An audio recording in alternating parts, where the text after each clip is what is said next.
Now, whether it's advice on a relationship that isn't working to issues in the workplace, viewers have been getting in touch with us for advice on a number of sticky situations. Psychologist Alison Keating is here to help. Morning, You're Alison. very welcome, Alison. We'll go to our first question because we've a fair amount to get through. I'm with my fiance, 5 years, but have recently become very close to a male work colleague. Is this okay, or am I crossing the line? Now, I'm sure there's a lot more to it, but that's top line summary. Sure. Kate in Monaghan. When do you know when you're crossing the line, or how do you know when you're crossing the line? I think you know yourself. I think she's answered her own question. Her own question.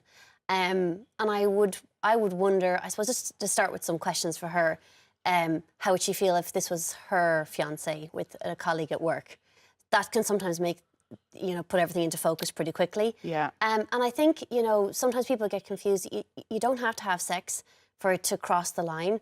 It's the intimacy, it's the closeness, and she's saying, they're very close.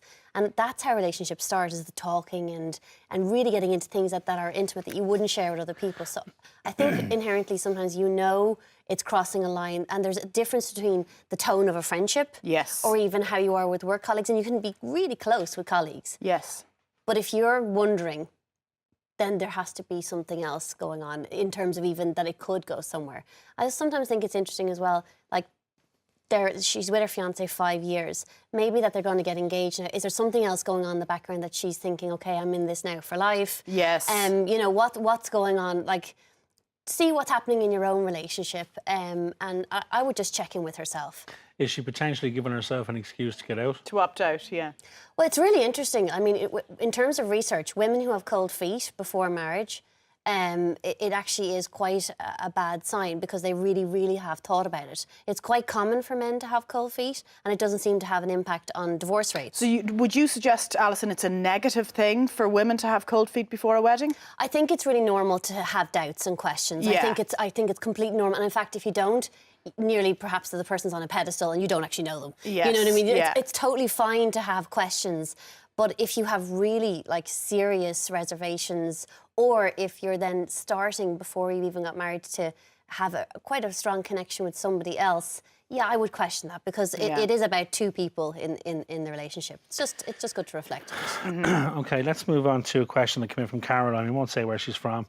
Caroline says, I just had my first baby and I feel that my mother-in-law is ruining it with her constant advice. How do I get her to back off without causing a rift? That's a really tricky situation, because in fairness to her mother-in-law, she's probably just trying to help, because she was in that situation herself.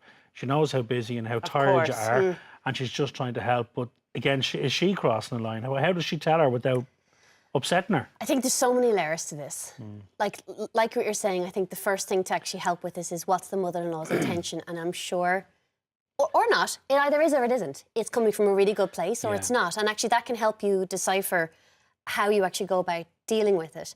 When you've had a baby, it's such a huge roller coaster. Yeah. Physically, mentally and emotionally. You'll never go through such a huge jolt change. Yeah. And I think at a societal level, it's really intense. And it's also intense and different for the man. But for the woman, there's a lot of pressure to be the perfect mother, to have it all right. And I think that societal influence then creates this kind of perfectionism. So then if someone's coming in and giving advice, specifically unsolicited advice, it can feel like you're not doing it right. And you do feel really And you're vulnerable. already trying hard to do everything really hard. perfectly, aren't you? You're trying to do it perfect. Especially on first baby, totally. I think. Yeah. And any type of advice that you didn't actually ask for feels like criticism. So I think it's just for her to sit back with it herself, reflect and say, what's going on for me here? I'm feeling really vulnerable. And you do feel vulnerable. Is it also, Alison, about setting personal boundaries? And it goes back to the first query as well, because they're both questions about when have I tipped the balance, when have I crossed the line? Yeah.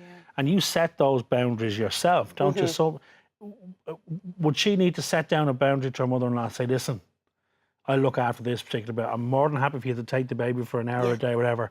But look, I need to do this, that and the other. Is it the fact that mother-in-law is trying to do everything?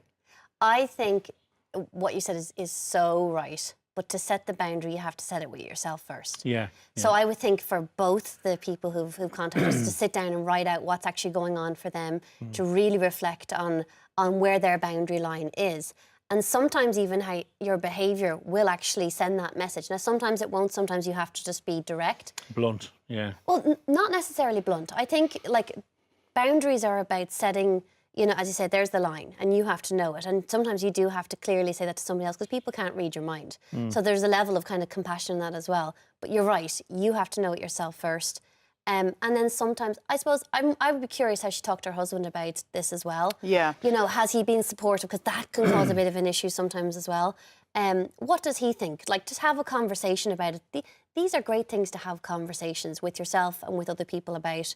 And then go back and, if you want to actually say, figure out what you want to say, but be aware of your intention and how it might be how it received might come well. across. But you can also Yeah. spin a positive on it, because you can have the opposite thing there where she's not helping at all. Exactly, and she's Yeah. not involved. Yeah. You know, so yeah. have a chat with the husband and say, Totally. your mum has been brilliant, but, you know, maybe get him to talk. It's making me a little uncomfortable, Yeah, you know. I'm feeling really vulnerable. Have a big conversation. Yeah, And then pick take your the next- moment to have that conversation as Yes, well. yeah. Natasha says, I have a team building event coming up in work next month. I'm really anxious about meeting people outside of the office. Should I just call in sick? I think this is a really interesting one. And I suppose the word that's pricking up for me is anxious.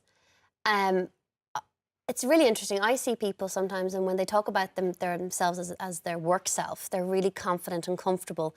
And it's like wearing a uniform, you Yes. know. In work, this is who I am. So then when you take it out of that context, and even if you change the clothes and it's a team building event and everyone's in their jeans and T-shirts, people can feel really uncomfortable. And they're like, oh, this is the other side of me that they don't actually know. Yes. But the word I'm still hearing is anxious. So what's going on for her that she's anticipating? It's the anticipatory anxiety of this event that's coming up that's causing the problem. So write down what's the worst thing that could happen. What are you most afraid of? So the thing with fear is it grows legs. Yeah. So if you actually, you know, identify, you know, the beliefs that you have about this event and the consequences that you're actually afraid of, you know, you can actually then step back and go, okay, what do I need to do here? Am I thinking about this 100% right? Because you don't actually know what's going to happen. I totally get her fear, as in you're at work, you have a role, Yeah. everything is kind of clearly defined. Exactly. You're outside on an away day and people love the idea of role plays and, you know, team building exercises, and all of a sudden you don't really know where you fit in. You know, will I be in the spotlight? Will I have to do something that's completely outside my comfort zone? Exactly. It can be really uncomfortable. Yeah. And sometimes the team building days. And I mean, as a psychologist, I'm all about sometimes, you know, stepping into the uncomfortable. It is important.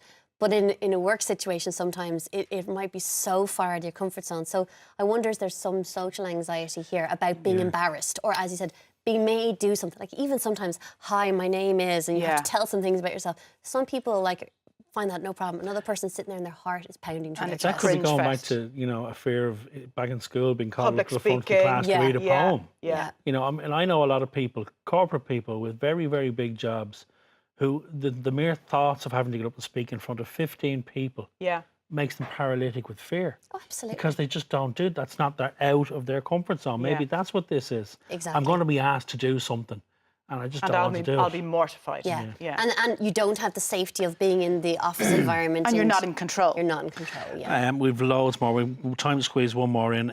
This is from an anonymous person. I grew up in a small village. I've recently moved to Cork, where all my friends know that I'm gay. No one at home does, as I'm afraid my parents won't accept it if I tell them, but I feel like I'm living a lie. What should I do? Okay. This Wow. is a position so many people find Yeah, themselves I was just within. about to say that. This is very common, isn't it? So I suppose congratulations for telling your friends. Exactly. You know, that's a huge step. So you've taken that step where with your peers that, you know, you're able to be yourself. Again, there's two things here. It's a boundary, again, that you have to get comfortable with who you actually are, and he or she needs to accept themselves as they are. And then I would suggest telling your parents, because it's just going to sit. It's going to fester. It's going to sit in Yeah. your brain, and you know, when you're in that level of conflict, it's like your brain grates. Yeah. And it's you know, you're out having fun, but then it's that fear, especially with social media now. If someone takes a picture, Of course. and then it goes up and mum sees it or someone else, you know, you feel like you're going to be caught out. So I think sit down, accept yourself as you are, embrace who you are, and be comfortable in your own skin, and then go back to your parents, and either they're going to accept it or they're not. But in terms of mental health, you know, people who are rejected by their parents in terms of their sexuality, it has a huge impact. So if they do reject it, then go and actually seek some help yourself. Okay. But look, this is something that you need to step into. You can do this. Yeah. Yes, and Embrace they've done the it. bravest part They of it, I have. think, by coming out to their friends. Alison, we've loads Saying more it. questions. Sorry we couldn't get to them, folks, but I'm sure you'll be back. There's to never us. enough time, is there? Thank you, Thanks, Alison. Adam. Thank you.